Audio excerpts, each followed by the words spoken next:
Saya heran kalau tidak bisa dicegah ini korupsi di Indonesia.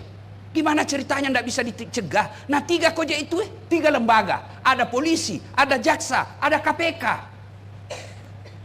Coba 3 lembaga yang menangani ini.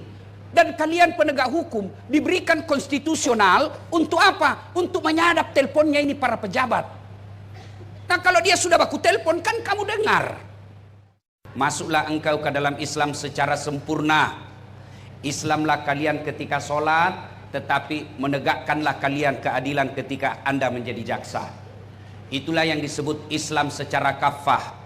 Dan janganlah engkau ikuti langkah-langkah setan, karena sesungguhnya setan itu musuh yang nyata bagi kalian. Ketika Bapak Ibu mendapati undangan acara ini, setan berusaha menggagalkan agar Ibu tidak dengar dakwah. Di rumah dia besok kau, tidak usah kau datang, tidak usah kau datang, capek, tidak usah kau datang, lebih baik kau tinggal di rumahmu. Alhamdulillah kita berhasil meninggalkan setan di rumah, tinggal di tempat ini. Apakah setelah di tempat ini setan menyerah? Tidak, nah goda aku lagi setan supaya tidak dengar ceramah. Jangan aku dengar ceramah, jangan pegang dengar ceramah, pegang HP-mu, pegang HP-mu, pegang HP-mu. Orang yang pegang HP ketika saya ceramah sesungguhnya kena godaan setan. Bagaimana kau mau dengar ceramah kalau sibuk kau begini? Sudah dikasih tahu masih juga ada pegang HP-nya. La haula wala quwwata illa billah. Bukan mau kau kena godaan setan, kau sudah setan. Simpan dulu HP Bu ya, simpan dulu ya. Bisa? Bisa? Kenapa Ustadz kita mau rekam? Kalau ibu yang rekam gambarnya tidak jelas, suaranya juga tidak jernih, dan saya takut ada lagi keseleo mulut saya akhirnya viral. Jadi simpan dulu ya. Kita mau dengar ceramah Ustadz, jangan rekam. Ada kamera saya bawa. Itu kemana itu kameraku? Nah ini sini, ini di kamera saya bawa. Tapi kau bawa pulang kamera Ustadz, gampang. Nonton YouTube. Sudah nonton, jangan lupa like and share. Kalau ada iklan, jangan kau skip. Kalau ibu nonton, lalu nonton iklannya 1-2 iklan, ibu ikut membantu orang-orang yang kami sekolahkan dan membangun rumah ibadah. Karena semua keuntungan yang kita dapat di YouTube, alhamdulillah sudah 3 masjid yang jadi dan beberapa puluh anak kita kuliahkan dan kita sekolahkan. Dari mana Ustadz dapat? Bukan korupsi. Tapi dari mana? Itulah yang Bapak Ibu nonton YouTube saya. Maka jangan lupa like and share. Ya, jangan ketawa, saya serius ini. Kalau artis kau follow, apa kau dapat? Nah ini, dengarkan ibu-ibu. Kalau artis kau follow, apa kau dapat? Head on, hai guys. Kita lagi di Jepang guys, mengikuti pengantin ini yang mewah sekali guys. Ternyata perampok. Apa kau dapat itu? Tapi kalau kau follow Ustadz, dapat kau ilmunya pahala. Kau amalkan ilmunya pahala. Kau sebarkan lagi ilmunya pahala. Banyak pahala kau dapat. Tapi kalau artis, apa kau dapat? Makan ki, nasir lagi. Kita lagi ini 1 piring sekian guys. Apa kau dapat? Maka follow ulamamu supaya kau dapat pahala dalam bermedsos. Bisa? Wa qala idzan bismillahirrahmanirrahim. Innallaha wa malaikatahu yusalluna 'alan nabi. Ya ayyuhalladzina amanu sallu alaihi wa sallimu taslima. Sesungguhnya Allah dan para malaikatnya berselawat kepada Rasulullah Muhammad sallallahu alaihi wasallam, maka wahai orang-orang yang beriman, berselawatlah kalian kepada Rasulullah dengan sebaik-baik selawat. Sadaqallahul adzim, maha benar Allah dengan segala firman-Nya. Bapak Ibu saudara-saudara sekalian teristimewa yang kita hormati, Bapak Wakil Kepala Kejaksaan Tinggi Sulawesi Selatan, Bapak Dr. Teku Rahman SH.MH, yang insya Allah dimuliakan dan dirahmati oleh Allah Subhanahu wa Ta'ala, dan seluruh insan kejaksaan di tempat ini yang saya muliakan dan dirahmati oleh Allah Subhanahu wa Ta'ala, terkhusus Ibu Kepala Kejaksaan Tinggi yang hadir di tempat ini, yang saya doakan Ibu selalu sehat walafiat, bahagia dalam rumah tangga. Ini gaspol atau rem-rem? Serius kok, gaspol atau rem-rem ini? Hah? Nggak pakai kayak itu rem kalau ku gaski? Oke, pertama, jangan bawa perasaan, tapi pakai iman dengar ceramah. Ya, 1, ini dulu saya mau gas. Dan hebatnya, suamimu yang kajati, suamimu yang kajari, suamimu yang aspidum, kamu yang jadi dapat juga reci-reci itu jabatan.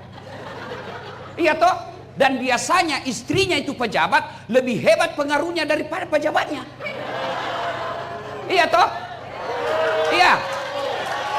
Biasa itu dalam hidup, biasa itu. Biar setengah mati mah kau nasuka kajati, kalau ndak nasuka kau istrinya, ndak jalan urusanmu. Biasa itu. Memang begitu kehidupan sosial. Maka syukuri. Cara syukurinya, jagai suamimu. Itu caranya. Bagaimana jaga suamimu? Jangan kau periksa HP-nya. Nggak ada gunanya kau periksa HP-nya. Iya toh? Kau periksa HP-nya, kau kalah jago penyidik. Nah, kasih dia kau HP-nya 1, masih ada 4 di kantornya. Untuk apa? Untuk apa kau periksa HP-nya? Kalau kau sayang kepada suamimu, jaga dia dalam bekerja. Manusia pertama yang melakukan pembangkangan kepada Allah itu jabatannya Nabi, bukan kajati. Nabi jabatannya. Siapa? Adam alaihissalam. Kalau ada pegawai negeri, Nabi tahu gajimu itu pegawai negeri. Biar kau pun tampanting tak. Kalau banyak uangmu ndak ada bisnis yang lain, pasti kau salah gunakan jaksamu. Apa yang kau banggakan? Jam yang kau marah, kau tonji bilang gaspol. Apa yang kau banggakan? Maka istri yang baik, dia jaga suaminya. Dia jaga marwah suaminya. Daeng, ajak mu papa siri-siri. Namode tamasogi, tapi detomu balu ya lemu. Itu istri yang baik. Dan kau pergi pengajian, pulang kau kompori suamimu. Apa itu? Baru 4 tahun jasa suamina. Dede, mobilnya bagus na pak. Kita 10 tahun maki, itu terus. Mobil 1 juta umat. Ya ketawa, saya serius sini. Bu, tolong jawab Pak. Ada 2 perempuan. 1 tinggi jabatannya suaminya, tapi pakaiannya tawa ala kadarnya, bersahaja hidupnya. 1 tinggi jabatan suaminya tapi glamor. Mana yang mulia di hadapan ibu? Mana? Yang orang akan cerita kebaikannya, apa Nabi lewat? Siapa itu? Istrinya kajati itu. Masa? Iya baik na tahu Pak anunya di. Biasa ji pakaiannya, penampilannya. Itu temanku baru 2 tahun jasa dede, istrinya kayak toko emas berjalan. Siapa yang Allah angkat derajatnya? Orang yang rendah hati, orang yang santun ngomongnya, orang yang hidupnya bersahaja. Itu bahkan meskipun suaminya sudah pensiun akan dijadikan teladan. Dan ibu tahu itu semua, tapi tidak sampai di hati. Kenapa? Setan halangi kok. Nah, kalau ada istri jaksa, penampilannya mewah, pasti kau dicibir, pasti kau dicerita, cuma tidak berani cerita di depanmu. Nasabi, Allahu Akbar. Ibu-ibu, cintai suami. Caranya, pergi suamimu kerja, sholat duha kau di belakang rumah. Kau doakan suamimu, supaya apa? Kalau Allah kabulkan doa istrinya, tidak ada satupun insan manusia yang bisa menghalangi karir suamimu kalau sudah Allah kasih. Jangan mau kau cari muka sama istri kajati, istri kajari, istri dan capek. Tidak ada harga dirimu.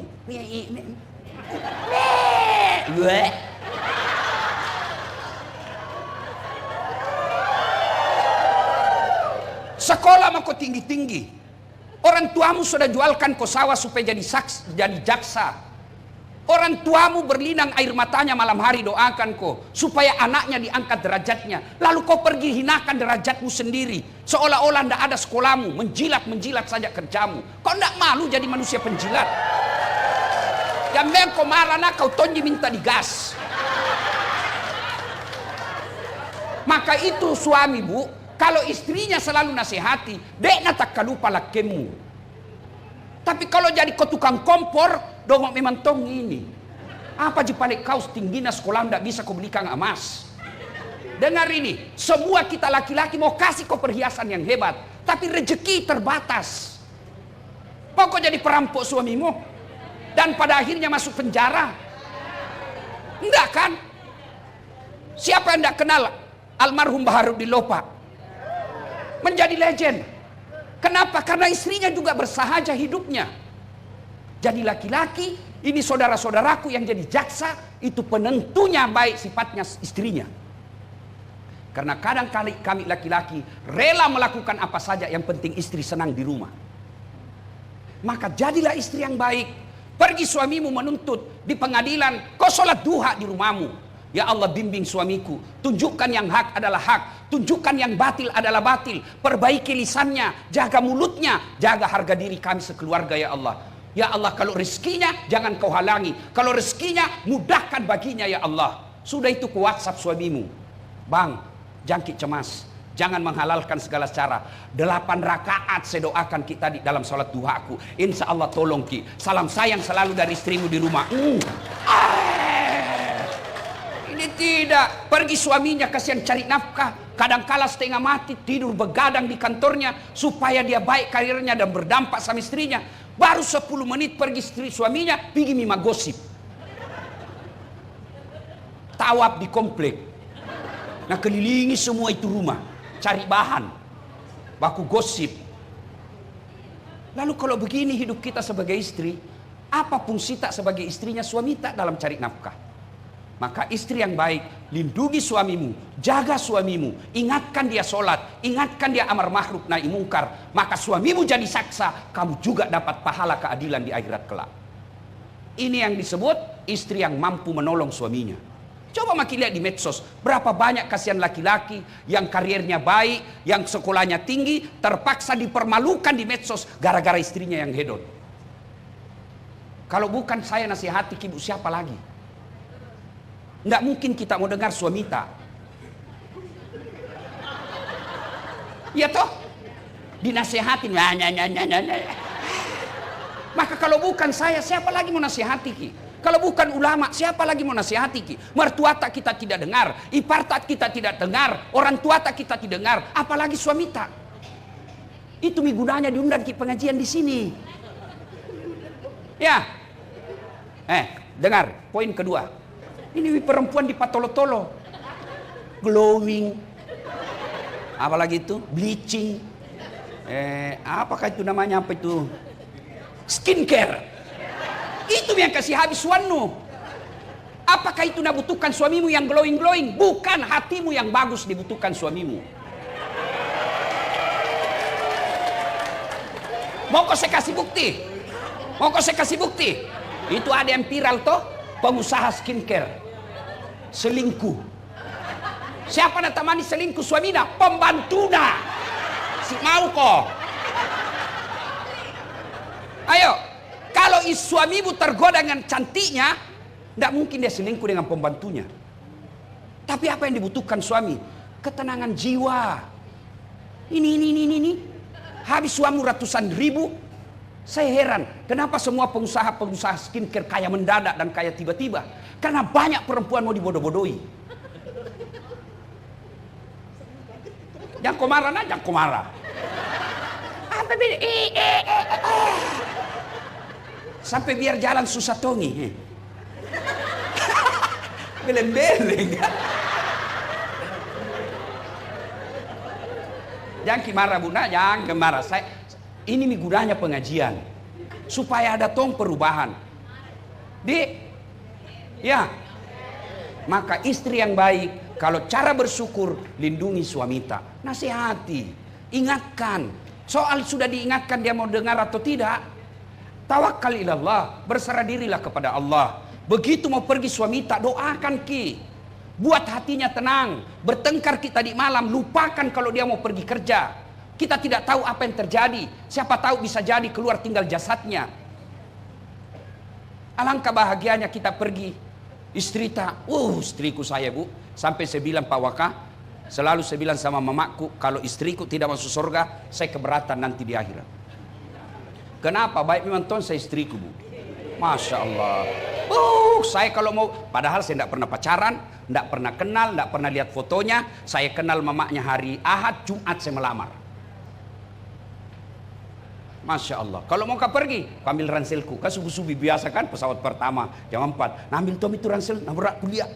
Saya bilang jangan sayang, berat gitu. Karena banyak elektronik dalam. Apa nak bilang? Beratnya ini tidak ada artinya dibanding beratnya Ustadz sebagai pendakwah mencari nafkah untuk kami. Ini nasib perasaan. Male. Sampai di mobil. Nak cium tanganku dulu. Cukup nih? Tidak. Nah, cium lagi. Baru nah cium lagi nih. Baru ini lagi. Ini lagi. Ini agak lama.